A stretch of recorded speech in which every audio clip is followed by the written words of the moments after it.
یتیم میرے آقا صلی اللہ علیہ وسلم کی بارگاہ میں حاضر ہوتا ہے، ایک نوجوان لڑکا حضور کی بارگاہ میں حاضر ہوتا ہے، عرض کرتا ہے یا رسول اللہ صلی اللہ علیہ وسلم کھجوروں کا میرا ایک باغ ہے اور میں چاہتا ہوں کہ وہاں اس باغ کے ارد گرد ایک دیوار بناؤں، لیکن یا رسول اللہ صلی اللہ علیہ وسلم میرا ایک پڑوسی ہے، ہمسایہ ہے، اس کا درخت درمیان میں آ گیا ہے، اگر میں وہ دیوار بناتا ہوں تو اس کا درخت دیوار کے اندر آتا ہے اور دیوار ٹیڑھی ہو جائے گی، یا رسول اللہ صلی اللہ علیہ وسلم میں نے اس سے کہا ہے یہ درخت مجھے بیچ دو، وہ بیچتا بھی نہیں، میں نے پہلے کہا مجھے دے دو، اس نے کہا نہیں دوں گا، میں نے کہا بیچ دو، وہ بیچنے کے لیے بھی تیار نہیں ہے، یا رسول اللہ صلی اللہ علیہ وسلم میری مدد فرمائیے۔ اب وہ یتیم تھا، حضور کی بارگاہ میں حاضر ہوا، نبی کریم صلی اللہ علیہ وآلہ وسلم نے فرمایا اس پڑوسی کو بلاؤ، حضور کی بارگاہ میں حاضر ہوا، حضور نے فرمایا یہ درخت دے دو اس کو، اس نے کہا میں نہیں دیتا یا رسول اللہ صلی اللہ علیہ وسلم، وہ غصے میں تھا، بہت ناراض تھا کہ اس بچے نے حضور کی بارگاہ میں شکایت کیوں کر دی، حضور نے ارشاد فرمایا اس کی رقم لے لو، پیسے لے لو، یہ درخت بیچ دو، اس نے کہا میں بیچتا بھی نہیں ویسے بھی نہیں دیتا، حضور اکرم صلی اللہ علیہ وآلہ وسلم نے ارشاد فرمایا، مسند امام احمد بن حنبل کی یہ روایت ہے، میرے آقا صلی اللہ علیہ وآلہ وسلم نے ارشاد فرمایا اچھا ایسا کرو کہ یہ درخت تم اس کی قیمت بھی لے لو اور اس درخت کے بدلے جنت میں ایک ایسا درخت ہوگا کہ جس کا سایہ اتنا طویل ہوگا کہ اس کے نیچے اگر 100 سال تک ایک سوار اگر سواری کرتا رہے تو اتنی طوالت ہے اس کی، اتنا سایہ ہے اس کا، وہ درخت جنت کا بھی لے لو، اس نے کہا یا رسول اللہ صلی اللہ علیہ وسلم میں قبول نہیں کرتا۔ اب وہاں پر صحابہ کرام علیہم رضوان موجود ہیں، حضرت سیدنا ابو الدحداء رضی اللہ تعالی عنہ صحابی رسول موجود ہیں، وہ عرض کرتے ہیں یا رسول اللہ صلی اللہ علیہ وسلم آقا اگر یہ درخت میں کسی طریقے سے اس سے خرید کر اس یتیم کو دے دوں تو کیا یہ آپشن میرے لیے بھی اوپن ہے کہ جنت میں مجھے بھی وہ درخت مل جائے گا؟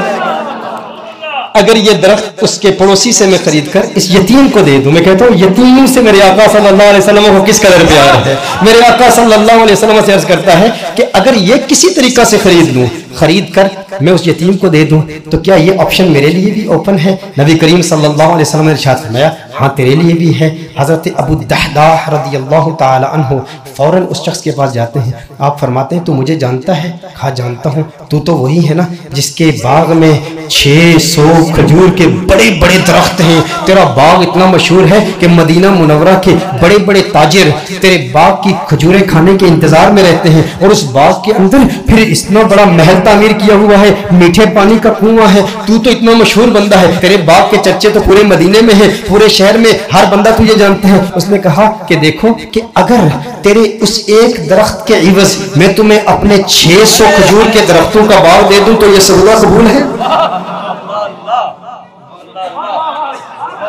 یہ سودا قبول ہے؟ وہ حیران ہو گیا، یہ کیسے ہو سکتا ہے؟ ایک درخت اور ادھر اتنا بڑا باغ، ابو الدحداء کیا بات کر رہے ہو؟ کیا واقعی یہ سودا کرنا چاہتے ہو؟ ابو الدحداء رضی اللہ تعالی عنہ نے فرمایا بالکل، وہ میرا پورا باغ تیرا 600 کھجور کے درخت ہیں، اس میں ایک بڑا ہی خوبصورت محل ہے اور اس کے گرد ایک بڑی نمایاں دیوار ہے جو مدینہ منورہ میں دور دور سے نظر آتی ہے، کہا وہ بھی تجھے دے دوں گا، وہ محل بھی تیرا، وہ ساری کھجوروں کے درخت بھی تیرے، وہ سارا باغ بھی تیرا،